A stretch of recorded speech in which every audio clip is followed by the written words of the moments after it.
Speaking the truth to you from Canary, Wharf.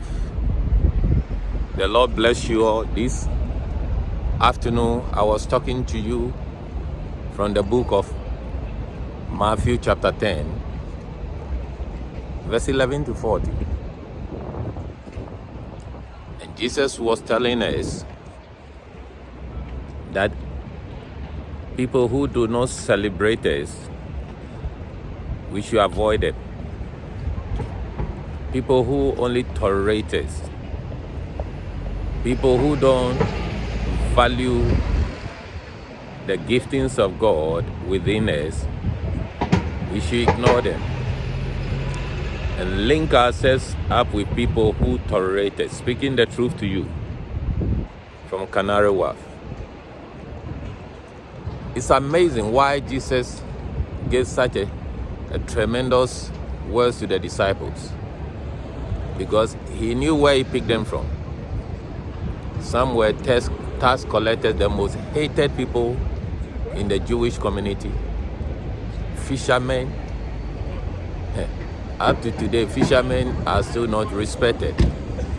At least accountants are respected more. But these are the people Jesus chose. Jesus himself was not appreciated. They call him names. Despite everything he did, he healed, he cured leprosy. You will expect that the people will be excited. But the world we live in is a very wicked world. Very wicked world. A world that hates everything that is good. So if you're a preacher and you are not appreciated, you are not loved, you are not liked, don't wear yourself. Our Lord was there.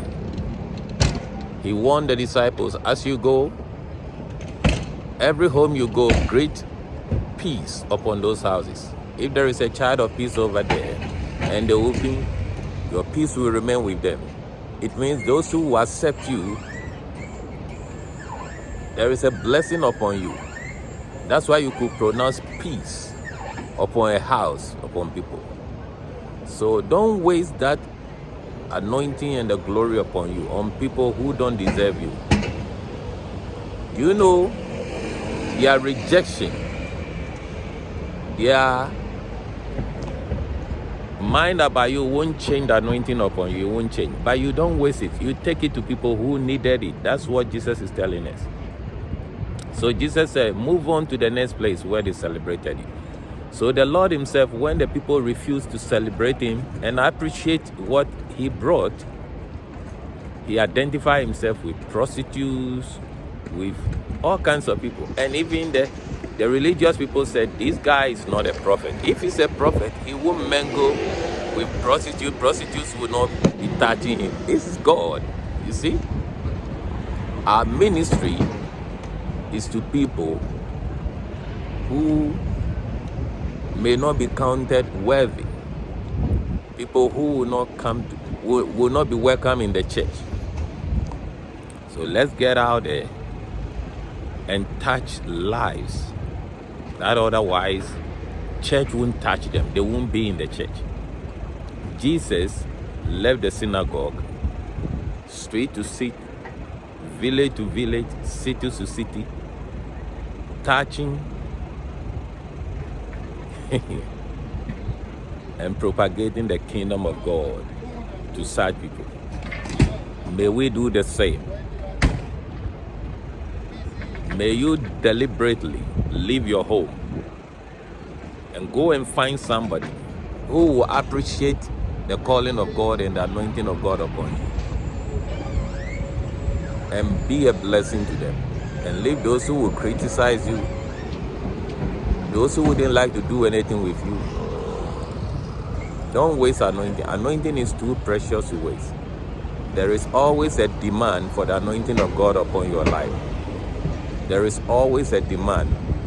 And there are people who will love your anointing no matter what. At the same time, there will be people, no matter what you would do, they would dislike your anointing. They will even castigate you. The day they will hear that you are dead or something bad has happened to you, they will be the first people to publish it. So take good care of yourself. Identify people who needed your anointing, your calling, and go to them.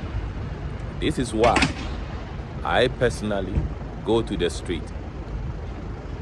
I'm taking the anointing of God, the calling of God upon my life to the people who needed it the most. The Lord bless you. If you can do that, you will touch life. I remember at Barking, when this Tanzania guy I prayed for said, man of God, you have got no clue what you are doing, but you are touching so many people's life.